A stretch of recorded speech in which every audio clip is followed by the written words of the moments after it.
नमस्कार, बहुत स्वागत है आपका। राहु का साम्राज्य स्थापित होने जा रहा है, शुरुआत होने जा रहा है। बस कुछ ही दिनों का और वक्त शेष है।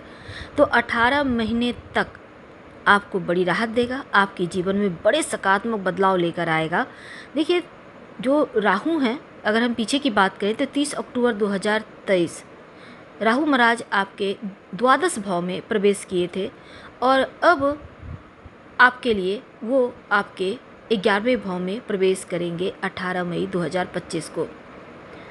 अब देखिए मेष वालों, आपको कहीं ना कहीं विदेशी ज़मीन से लाभ हुआ, विदेश जाने का सपना पूरा हुआ, या फिर विदेशी वस्तु का काम करते हैं तो आपके लिए बेनिफिट था। लेकिन कई चीज़ें आपकी अटक गई थी, अनावश्यक खर्चे बढ़ गए थे, तनाव था, बहुत सारे आपने सपने देखे थे, कुछ सपने तो पूरे हुए पर कुछ अधर में अटक गए थे। मेहनत जितना किया उसका फल नहीं मिला। लेकिन अब 18 मई के बाद राहु जैसे ही द्वादश घर से निकलकर आपके एकादश भाव में प्रवेश करेंगे, तब आपने अभी तक जितना मेहनत किया, कई बार आपने इतना मेहनत किया कि अंत समय आते आते एकदम से आपके रिजल्ट 0 हो गए। तो शून्य पर जो आकर आप खड़े थे, उस शून्य को 100 में बदलने का वक्त आ गया है।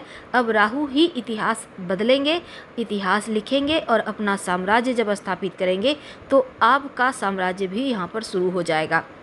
तो राहु का साम्राज्य प्रारंभ होने जा रहा है। कुंभ राशि में जब आएंगे आपके लिए कोई वरदान से कम नहीं होगा। और अगर हम सबसे कंफर्ट स्थान की बात करें तो राहु कुंभ राशि में ही कंफर्टेबल महसूस करते हैं, एकदम से निश्चिंत रहते हैं, जो मर्जी वो करते हैं, क्योंकि मित्र का घर है। अब एकादश भाव यानी कुंभ राशि बनती है। राहु महाराज यहाँ पर जब आएंगे, बस 20-21 दिन का वक्त बचा है। देखिएगा, जब राहु यहाँ पर आएंगे, राशि परिवर्तन जब शनिदेव करते हैं तो करीब 6 महीने पहले से प्रभाव डालते हैं। जब राहु राशि परिवर्तन करता है तो 1 महीने पहले से ही रिजल्ट देना प्रारंभ कर देता है। तो आपके ऊपर भी राहु का असर अब शुरू हो चुका होगा। तो अप्रैल से आपके ऊपर असर शुरू हो गया है राहु महाराज का। और अगले 18 महीने तक आपकी लाइफ में क्या क्या होगा, पहले ये हम समझ लेते हैं। देखिए, अगर आपका खर्चा बढ़ा हुआ था, अब खर्चों पे कंट्रोल होगा। कोई पीआर वगैरह लटका था, वो आपका फेवर में होगा अस्थायी रूप से। स्वयं परिवार से संबंधित किसी भी तरह का अगर आपके लिए परेशानी थी तो वो खत्म होगा। अपनों से, मित्र से, सबके साथ रिश्ते आपके बढ़िया होंगे।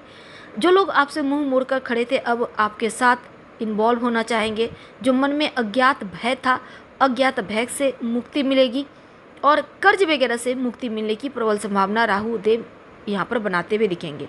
डूबा हुआ फंसा हुआ धन आएगा, शुभत्व लाभ की प्राप्ति होगी और नकारात्मक जो भी चीज़ें अभी तक लाइफ में थी, जो रुकावटें थी, उनसे बाहर राहु निकालेंगे। तो 18 महीने राहु आपको विजेता बनाकर रखेगा, इसलिए आपको डरना तो बिल्कुल भी नहीं है। और राहु एक ऐसा ग्रह है, जब व्यक्ति को राजा बनाते हैं ना, तो लंबे समय तक अस्थायी होता है। तो 18 मई के बाद बड़ी राहत का योग बनेगा। धन के मामलों में, स्वास्थ्य के मामलों में, रिश्तों के मामलों में, नौकरी व्यापार के मामलों में शक्तिशाली स्थान पर जब आके बैठेंगे तो बड़ा लाभ होगा। अब देखिए, कष्टकारी अवस्था योग जो भी थे वो बीत गए, तो अब यहाँ पर टेंशन नहीं होगा। लेकिन एक बात याद रखिएगा, ओम रांग रहवे नमः इस मंत्र का जप करना है रोज शाम में 5 बार। या फिर आप सफ़ेद छोटा सा चंदन का टुकड़ा ब्लू कलर के धागे या कपड़े में लपेटकर अपने पास में रखना शुरू कर दें, तो राहु के नकारात्मक प्रभाव को बहुत हद तक बेहतर कर लेंगे, अगर आपकी कुंडली में किसी गलत स्थान पर राहु बैठ जाए तब। और वैसे गोचर में आपके लिए बिल्कुल परफेक्ट हैं, आपको 80% तक आपको लाभ मिलता दिखेगा। हम आपसे विदा लेते हैं। जानकारी अच्छी लगे तो लाइक कर, सब्सक्राइब करें, शेयर करें, कमेंट करें। धन्यवाद।